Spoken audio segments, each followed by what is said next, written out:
Lo consideran la batalla más absurda de la historia, pero vamos a ver. Su comandante era nada más y nada menos que José II, o José Benedictino Augusto, emperador del Sacro Imperio Romano Germánico, que tenía las ganas de hacer historia y creyó que solo eso bastaba. O en una sola palabra, era alguien bastante lego, bastante falto de conocimientos o experiencia en un tema específico. Si yo me tuve que aprender el significado, ustedes también lo hacen. Se aliaron a Rusia o el Imperio Ruso para enfrentarse al Imperio Otomano.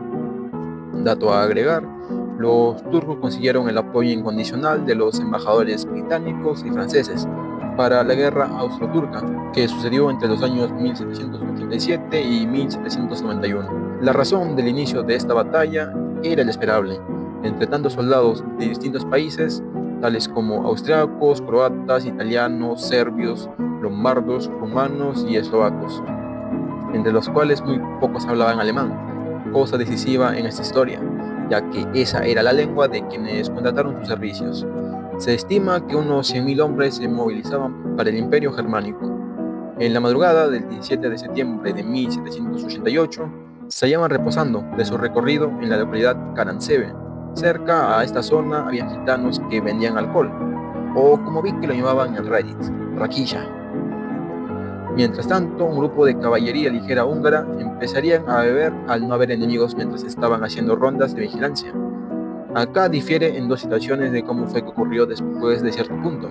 La primera, que al ver a un grupo de soldados ebrios causó que se les llamara la atención, en alemán, diciendo halt, y los húngaros habrían malinterpretado como Alá, símbolo muy turco por supuesto, comenzando así la riña y causando el pánico debido a un tiro hecho al cielo, y una posterior reacción en cadena que por alguna razón siempre terminan en saqueos y violaciones. La otra forma, como se cree que fue, debido a que la caballería húngara no quería compartir el alcohol de la cual se habían apoderado de todo lo que podían ofrecer los gitanos, y debido a esto comenzaron riñas y lo mismo, más confusión ocurriendo en la lucha, de la cual se estima que no pasaron los 2.000, pero otras fuentes dicen que las bajas fueron más de 10.000. Y así, y así. La lucha se intensificó cuando los animales que había en el campamento fueron asustados por el alboroto, rompiendo vallas y saliendo a galope siendo confundidos por tropas turcas. Todo lo que podía salir mal lo hizo. ¿Y los turcos? Aparecieron unos pocos días después de aquel suceso. Durante el intento de huir de todo ese desastre, José II habría sido arrojado sobre un río en medio de la confusión, pero se salvó gracias a uno de sus guardias. Esto no hizo más que empeorar su reputación. Luego escribiría en cartas privadas a su hermano. El pánico se extendía por doquier entre el ejército, entre la gente de Caransebes, incluso en Temesvar, que se encuentra a unos 10 leguas de aquí. No puedo describir con palabras las terribles violaciones y asesinatos que presencié. En su epitafio dice: aquí yace José II, que fracasó en todo lo que emprendió. Lo único rescatable es que, bajo el mando del mariscal Laudon, vencerían a los turcos y recuperarían la legión del Danubio. Mientras buscaba alguna otra información, encontré uno que hablaba de la importancia del liderazgo, la buena comunicación, y en casi 10 párrafos. Solo lo vi de reojo y solo quería mencionarlo. Las damas de ring. Muchos creen que el boxeo femenino empezó en los 90, pero no, la historia va mucho más atrás. En el siglo XVIII, mientras medio mundo todavía pensaba que una dama debía abordar y tomar té, en Inglaterra ya se estaban repartiendo golpes entre mujeres, y con público incluido. La más famosa fue Elizabeth Wilkinson, o Stokes, después de casarse, una de las mujeres que se inmortalizó en 1722 por ser uno de los primeros enfrentamientos públicos. En ese combate se hizo conocida tras derrotar a Hannah Highfield en Londres. Pero Elizabeth no era cualquier peleadora. Además de los puños, sabía manejar espadas, dagas y bastones. Prácticamente una peleadora de todo terreno. Si existía el UFC del siglo XVIII, ella era la representante. Más adelante formó dupla con su esposo. Él se encargaba de los hombres y ella de las mujeres. Peleaban juntos contra otras parejas. Esta es la verdadera trivia de parejas, ya que no se puede hablar del club de la pelea. Y por si fuera poco, en esos años también hubo combates mixtos, mujeres enfrentando a hombres sin pedir ventaja ni permiso. Pero el entusiasmo no duró mucho. En el siglo XIX, con la llegada del puritanismo victoriano, el boxeo femenino empezó a verse como algo indecente o poco femenino. Irónico, porque en esa época los hombres podían romperse la cara sin problema, pero una mujer que daba un golpe ya era una amenaza para el orden moral. En 1865 llegaron las famosas reglas de Kingsbury, esas que pusieron guantes, rons y árbitros. Y aunque el deporte se volvió más organizado, también más cerrado para las mujeres.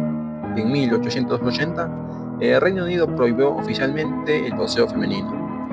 Aún así, no desapareció del todo.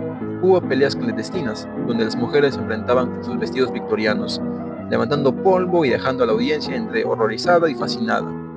Algunas se despojaban el corsé para pelear, como los hombres, y otras no dudaban en usar recursos menos elegantes: tirar del cabello, morder o arañar. Todo valía mientras el público gritara. Una mujer de Yorkshire decía haber peleado más de 100 veces sin perder una sola, y otra, llamada Hattie the Mad Hatter Mathers, se convirtió en campeona mundial de peso pesado en 1883, venciendo a una tal Wee Willie Harris en la primera ronda. Luego se retiró una granja en Irlanda, como si nada hubiera pasado.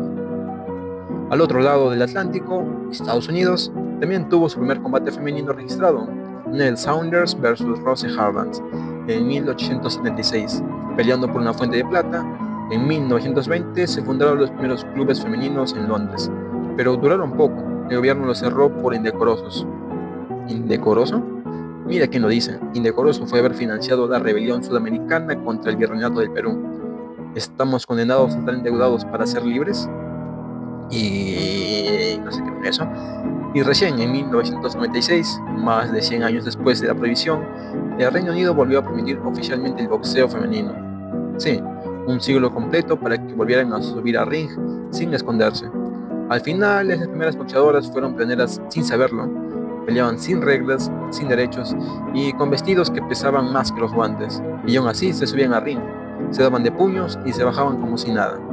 Hoy se les dice heroínas, pero en su época las llamaban locas, aunque al fin las mujeres pueden resolver sus riñas a puño limpio, o en un ring, mientras no sea por alguien, todo bien, a aplicar a ambos sexos.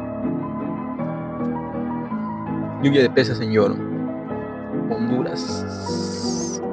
Cada año entre mayo y junio, durante la temporada de lluvias, y en el municipio hondureño de Lloro, se registran casos donde peces aparecen en las calles tras fuertes tormentas. Aunque muchos lo consideran un fenómeno misterioso, algunos científicos sugieren que los peces provienen de ríos o cavidades subterráneas que se desbordan con las lluvias y no del cielo.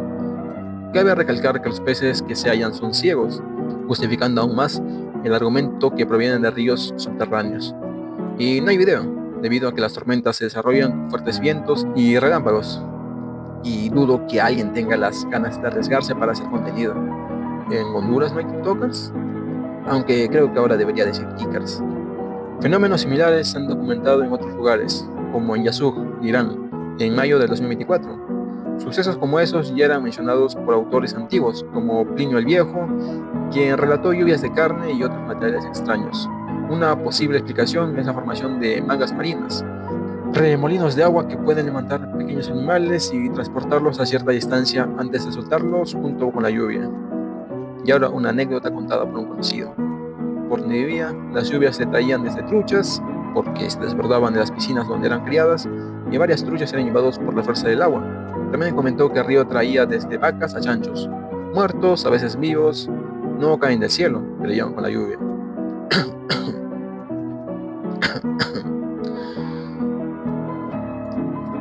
Cuídense en todos los sentidos y chao.